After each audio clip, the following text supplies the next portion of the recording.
Friends, আজকে ছিল Sunday. তো সানডে আমাদের অফিসে কাজের প্রেশার একটু কম থাকায় বিকেলবেলা আমরা সবাই বন্ধুরা মিলে বানিয়েছিলাম আম মাখা।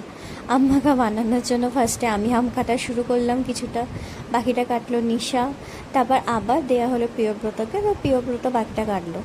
কাটাকুটির পর্ব অনেকক্ষণ ধরেই চললো। হ্যাঁ, বেশি আমটা অবশ্যই এরা দুজনই কেটেছে, কারণ বেশি আমি কাটতে পারিনি, ছুরিটা অনেকটাই ছোট ছিল। তো এরা আমাকে ভয় দেয়নি যে হাত পা কেটে দেবো। যাই হোক, আমটা মাখার পর মানিশ শুরু করলো আম মাখার প্রিপারেশন। তো সব কিছু মশলা টশলা ভালো করে দিয়ে একটা কন্টেনারে বেশ অনেকক্ষণ ধরে নাড়ানাড়ি করে আমাদের আম মাখা রেডি।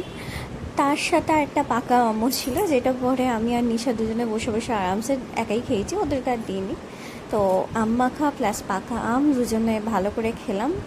তারপর কী আর বলবো, মানে পাকা আম তো আমরা দুজনে খেয়েছিলাম, বাকি আম মাখা তো সবার সাথেই খাইলাম। যাই হোক, এভাবে আমাদের সানডেটা কাটলে খুবই